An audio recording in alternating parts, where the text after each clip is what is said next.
Hi there, this is Dara Tucker, and I want to thank you for joining me for this very special episode of The Breakdown, live from the Democratic National Convention. I do not have much of a plan today. I'm going to confess to you all, this week has been intense. It has been overwhelming.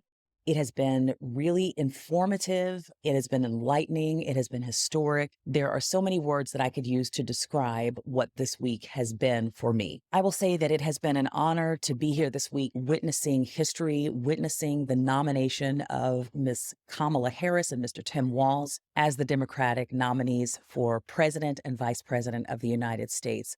It is an honor to be in the building, but I will say now, as you all know, I am a former evangelical. I grew up in that world, and it's been a little bit of a challenge, I think, for me to be in an environment that feels a bit evangelical. Anytime I witness people behaving with this level of fervor and devotion, honestly, it feels a bit like those church conferences that we used to go to growing up. So I'm always more comfortable when I'm able to take more of a bird's eye view and to act in the capacity of a reporter, which is really a bit how I see myself. I don't consider myself to be a professional reporter, but I am an observer. I am an analytical person. And so getting to just observe this from, from my perch, and to be able to assess and evaluate historically the context of all of this and how I'm processing through it, and getting to see the inner workings of how the nomination process happens. You all probably saw on television, if you're witnessing any of this yourself, and I hope you've been able to plug into some of this. I hear the ratings have been really good, which is a positive thing, but the delegate counting process, the Democrats were on top of it this year. They had a DJ. It was so exciting. It was really moving and inspiring to be in the room when all of that was happening, because I thought this moment is connected to the founding of our country 250 years ago. As many criticisms as many of us have about just the imperfect nature of our republic, we have managed to hold on to that democracy for all of these years, and to see this diverse group of people celebrating that diversity, understanding that we've come a long way. We still have a long way to go in this country, but we have managed to preserve this democratic republic in this country. And that is an amazing thing in and of itself. And that's something to celebrate. So just watching people put on their Sunday best and come out and celebrate their states. Anytime you yell anything about any sort of a state in this convention hall, you're going to get shouts and screams. And so watching people just celebrate the pride of their state and being able to nominate the first Black woman, the first Indian woman to the office of the presidency was just, I've used the word miraculous to describe what it is that we are witnessing. And I think because we are living, as we keep saying, in these unprecedented times, it's very easy for us to just scoot past certain things. I know we all understand the significance of this moment, but this summer period has just been so overwhelming with all of the different changes and the different shifts that have happened. Kamala Harris has only been the presumptive nominee for about a month. And it is crazy to think that it has been such a short time. But I think her coming in the way that she did, with the endorsement of Joe Biden, and of course, I keep thinking she has been sandwiched essentially by two kind of gray-haired older white men. And this is not a coincidence, as we all know. But for this to happen in the way that it did, in the speed in which it happened, it's probably the only way that this could have taken place at this time in our nation's history. Now, going forward, is it going to be possible for a woman to take the more traditional route and actually ascend to the office of the presidency potentially without having to be basically propped up by a white man? I mean, we've seen how this happened. The nomination was basically handed to her, and I think we've all gotten to the point where we fully believe and trust and expect that this woman is absolutely qualified and she will do an incredible, amazing job. But for the country, or at least the Democratic part of the country, to get on board and to get behind her, we knew that it had to happen in a way. And Gerald Ford, I think I said this on a previous episode, a student group had asked him, do you think there will ever be a woman president? And at that time, Gerald Ford said, what it's going to take is a man being president, the woman's going to be vice president, and this man is going to have to die in office. And he was close to right, that this is basically something that has had to be just handed down and passed on to her. But she is carrying the ball with tremendous grace. I want to remark on a few observations that I've had about my time here in Chicago this week. First of all, Kamala Harris, I think she understands that she is the right person for the job at this time. And I don't know that there are many other people, male or female, that could carry this thing in the way that Kamala Harris has been able to. She has done this in a way with joy and with grace. We keep hearing this word joy that she has been able to carry herself with, and she has been able to convey that toughness. And we've seen her when confronted by protesters. We've seen her be able to convey this toughness while at the same time she has kept a smile on her face through so much. I get a little bit concerned for her as a Black woman, being able to hold on to that sense of joy and that sense of toughness. But then I have to remind myself, this woman is nearly 60 years old. She's been a DA. She has been an attorney general. She has been the vice president of the United States. She is not new to this. This is not her first rodeo. And I think because we are witnessing someone who is able to carry themselves with the level of joy that Kamala Harris has been able to, I think it's easy to underestimate her. I think it's easy to assume that she doesn't quite know what she's gotten herself into. And we automatically assume that joy will somehow be diminished. But I think we are witnessing the rise of a character that we have not known before. We don't really know anyone like her. We have not experienced anyone quite like this before. And so this has been an education for all of us. And I keep saying, as a Black woman, it is a very interesting thing to take all of this in, just watch the process of how all of this has come about. I was probably among many other people that were freaking out just a little bit when Joe Biden said that he was not going to pursue election in this next season. I freaked out a little bit, I have to say, and I was concerned that the country might not accept a Black woman, a woman of color, being its primary nominee. But to see how everyone has corralled, how they have rallied, how they have gotten behind her, and how they have really placed their confidence in Kamala Harris and now in Tim Walz has been so heartening. It has been so informative and so instructive for me as a Black woman to first not limit other women of color, to not limit them in my own head, in my own heart, and not place those limitations on them and assume that they can't do it, but also that other people do not have the faith in them, that other people don't have that belief that they can execute. It's been a marvel to watch, and it has been very enlightening for me as a Black woman. So I will say that I am taping this on Thursday afternoon, or Thursday midday. So Kamala Harris has yet to accept the nomination. So I'm reflecting on all of this, preparing to be in the audience and preparing to witness this historic moment. I'm so excited about it. Y'all, we done seen Oprah. We are Americans. Let us choose loyalty to the Constitution over loyalty to any individual. Because that's the best of America. And let us choose optimism over cynicism, because that's the best of America. And let us choose inclusion over retribution. Let us choose common sense over nonsense.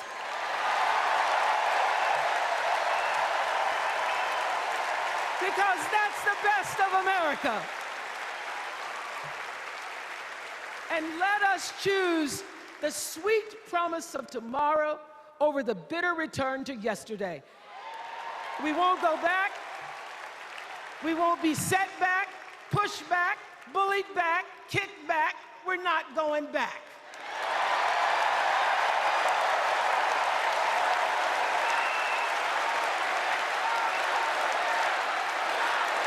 Not going back. We done seen Stevie Wonder. It is time to get up and go vote. This is the moment to remember when you tell your children where you were and what you did. We must keep on keeping on until we truly are a united people of these United States. And then we will reach our higher ground. Are y'all ready? We done seen Barack and Michelle. As far as I'm concerned, my heart is full just from as the Bible calls it, the cloud of witnesses, the great crowd of people that have gathered together to express their belief and their joy in this moment and their expectation that this woman is going to be able to carry us into the future and that she is going to help us to stave off this threat to democracy. It just feels so good to be in a room with such positive energy, with people sending their affirmations that, yes, we as a people can push this boulder over the hill and we can avoid falling off into the crevice of authoritarianism. I want to believe with all of my heart that all of this effort is going to be enough to overcome the threat of Donald Trump, the threat of J.D. Vance and their ilk. I want to believe that there is enough of the country that understands the threat that is before us, and it's going to get up off their butts and actually do something about it. Now, do I absolutely know that is the case? I was talking to a fellow creator yesterday. They have creators' lounges that are set up. I'm in one of the creators' lounges now, and I'm sure you all are hearing a lot of the noise and the activity and the bustle behind me.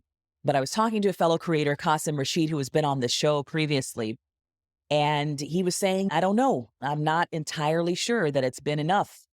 And according to him, I think maybe he's just trying to stave off those false expectations. But he is not entirely sure that we have done enough to make sure to get out the vote and that we're going to be able to overcome this threat of authoritarianism. So I am going to be shouting with a megaphone as loud as I possibly can, reminding people to keep the faith, to keep the energy, to not get complacent.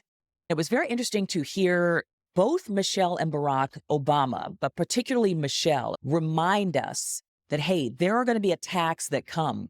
There are going to be things that throw us a little bit sideways. There are going to be polls that come out that cause us to maybe have pause, give us reason to question the process, but we cannot lose sight of exactly what it is that we are pushing for. And we cannot lose our belief. We cannot allow that belief and that faith to be shaken because we still got about 75 days to go before this election happens. So it was very interesting, I will say, about Michelle Obama specifically, to be in the room with her and to hear that kind of sober-mindedness come from her, to hear, first of all, how directly she addressed some of the attacks that she and her family have experienced under Donald Trump. For years, Donald Trump did everything in his power to try to make people fear us. See, his limited, narrow view of the world made him feel threatened by the existence of two hardworking, highly educated, successful people who happen to be Black.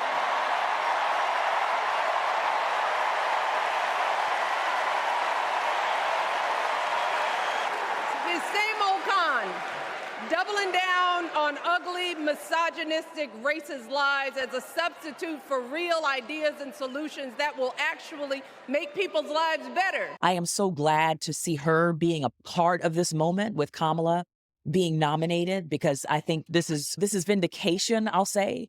A little bit of vindication for her. It's a bit vindication for all of us to be able to participate in vanquishing this man and making sure that he never takes office again. But to see how sober-minded Michelle still is in this moment, because she understands that absolutely nothing is guaranteed and that we have to fight, we have to work our butts off to fight to make sure that this man is never let back in office. But I know that Michelle is still in the process of grieving her mom. Her mom just passed a couple of months ago, but she's seen a lot. She went through a lot. They were dragged through the mud. We look at them as very positive figures. We look at both of the Obamas. They're very inspiring figures, and they're such good speakers.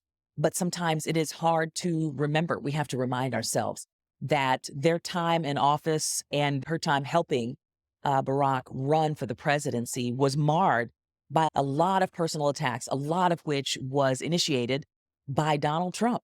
We all remember Michelle's very famous line, when they go low, we go high. So to witness the contrast between that moment and the Michelle Obama that we saw on Tuesday night, and not to say it's not to say that she went low necessarily, but I think there was a sober-mindedness about her that we have never seen before. There was a willingness to fight. There was a willingness to scrap. I think we all understand the assignment. And Michelle, probably more than any of us, understands what the assignment is. So they are able, both of them, the Obamas, are able to, I don't know, there's a down-home quality about them. They're able to capture our feelings. And Michelle is able to zero in, I think, on the heart of what a lot of us are experiencing. And she's able to speak to just the feeling of what it is like to walk through this moment. She is not a political figure. She has interest in being a political figure, but she's able to speak to just the mindset and the experience of walking through this. And we all identify with her. She is so relatable. I have a sister who is not terribly political at all, but we were in the group text while Michelle was talking, and my sister said, I'm about ready. She said, if Michelle was on the ballot, I would take my non-voting behind up to those polls and I would vote for her. And Michelle has that effect on us. That's the feeling that came over me when I watched Michelle speak on Tuesday night, was that, man, she is such an inspirational figure, but we have to remind ourselves that this woman and her family have been through a lot. And it's one of the reasons that she has absolutely no interest in involving herself politically, becoming a political figure, because she understands just how vicious that whole world can be. And she understands how vicious specifically that Donald Trump and his ilk can be. But I enjoyed hearing her speak. I really enjoyed hearing Obama speak. The truth is, Donald Trump sees power as nothing more than it means to his ends. He wants the middle class to pay the price for another huge tax cut that would mostly help him and his rich friends. He killed a bipartisan immigration deal written in part by one of the most conservative Republicans in Congress that would have helped secure our southern border, because he thought trying to actually solve the problem would hurt his campaign. He doesn't. Do not boo. Vote.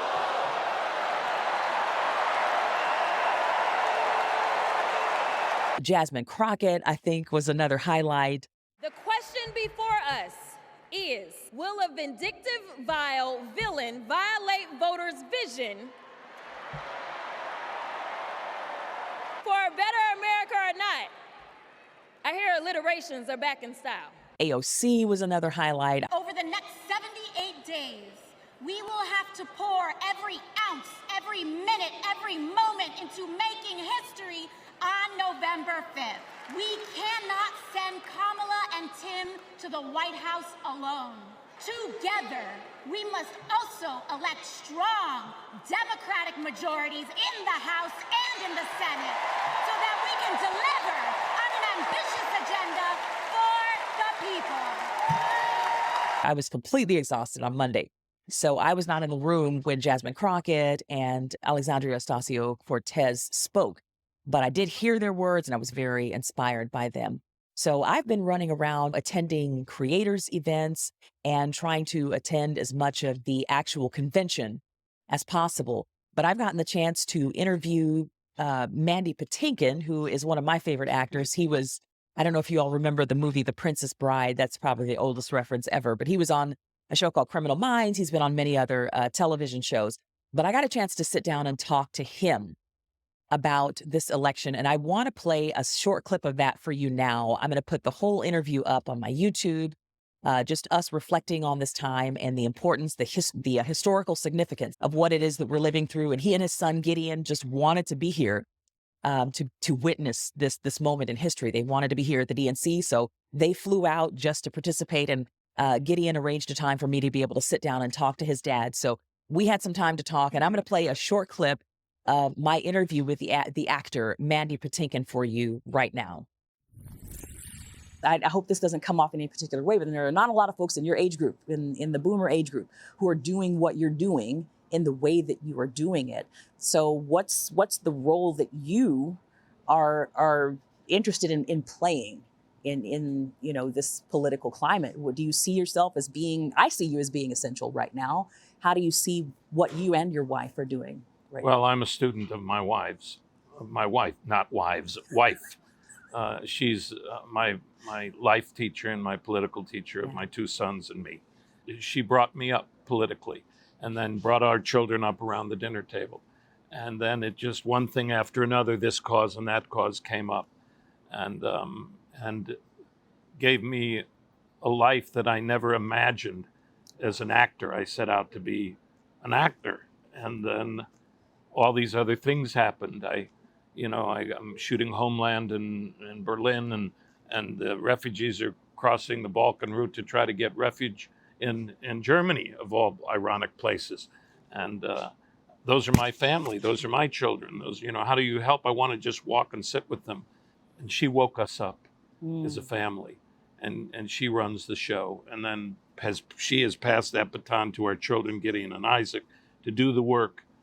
What I always ask Gideon, or my son Isaac, or my daughter-in-law Lennon, what do you want to come out of my mouth? What do you want to come out of my mouth?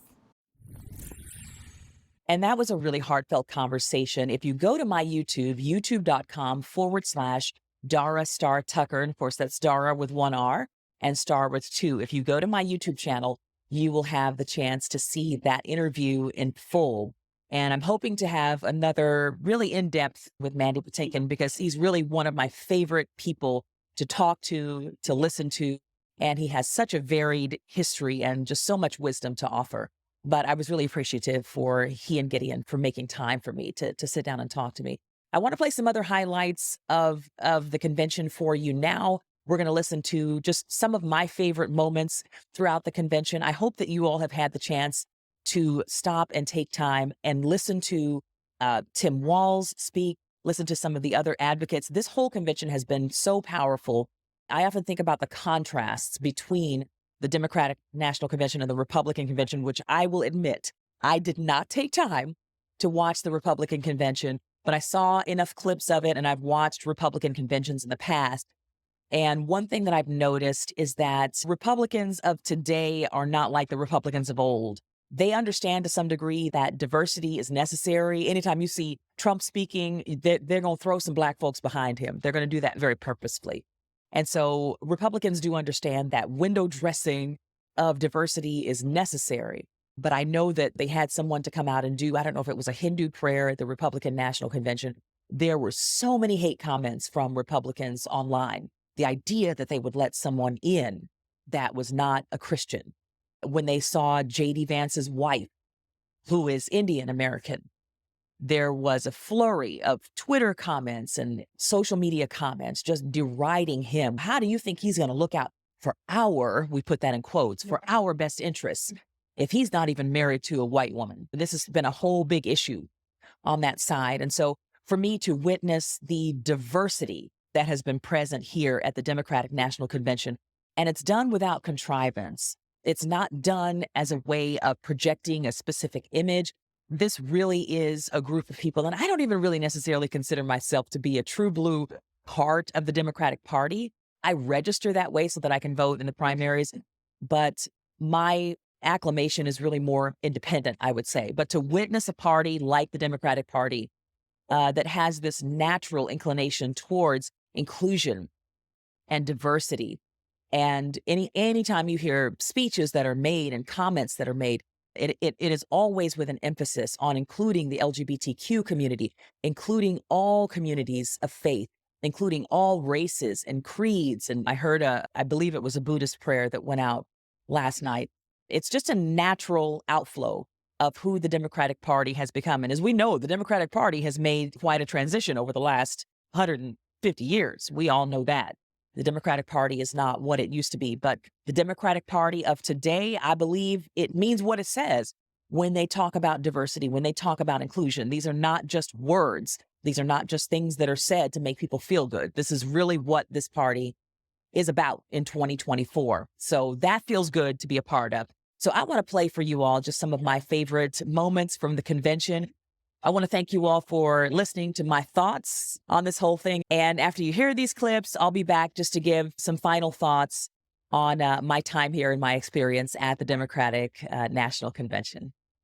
Here's a 78-year-old billionaire who has not stopped whining about his problems since he rode down his golden escalator 9 years ago. It has been a constant stream of gripes and grievances that's actually been getting worse now that he's afraid of losing to Kamala. There's the childish nicknames, the crazy conspiracy theories, this weird obsession with crowd sizes.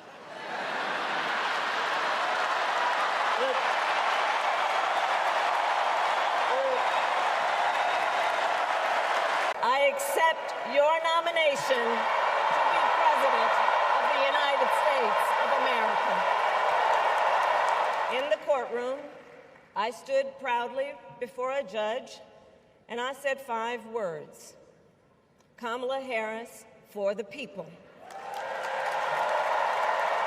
I love the job, but I love my country more. And all this talk about how I'm angry at all those people who said I should step down, that's not true.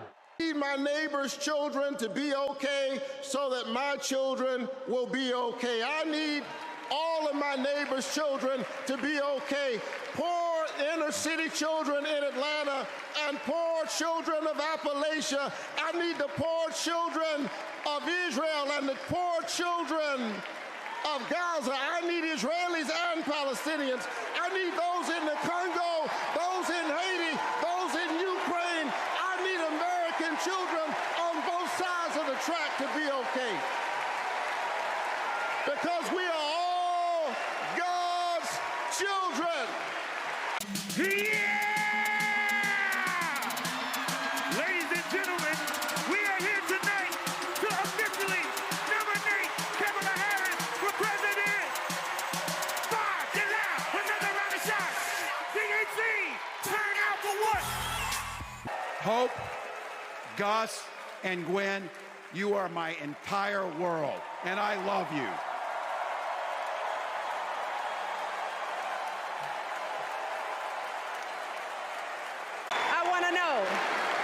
Who's going to tell him that the job he's currently seeking might just be one of those black jobs?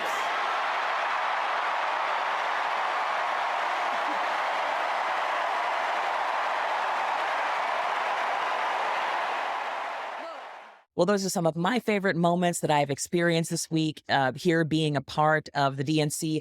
I will say that I have done interviews with multiple news outlets. I did an interview with the Philadelphia Inquirer. I did an interview with the CBC and a couple of other organizations. Folks have been really interested in this creator program. The Harris Walls campaign has made a certain number of allotments for media passes for creators like me to be able to be out here. I am out here because the Harris Walls campaign thought it was important enough that creators like me be able to cover this event from our point of view. So I'm really thankful that this is a first. There were creators that were at the RNC, but I think there are probably 200 creators total. And I'm glad to be included in that number of those of us who have been invited to come out and just talk about this from our personal point of view. So it's been a once in a lifetime opportunity. As I remind you guys all the time, make sure that your voter registrations are in order. Do not wait until the last minute to get all that stuff straightened out. But we all know the assignment. We understand the charge that is before us. And I'm just happy to be here live and in person, witnessing history. And I am looking forward to casting my vote in November for Kamala Harris and for Tim Walz. And I hope you all are ready to do the same. So thank you all for listening to a bit of my experience. I'm sure I'll be talking more about my experience online. Be sure to follow the KJLH Instagram page at Radio Free KJLH. Follow my personal Instagram page at Dara Tucker B. Everywhere else, I am Dara Star Tucker. That's Dara with 1 R and Star with 2. So live from the Democratic National Convention, this is Dara Star Tucker. Thank you all so much for joining me. I will see you at the same place, same time next week. And until then, let's learn to shout.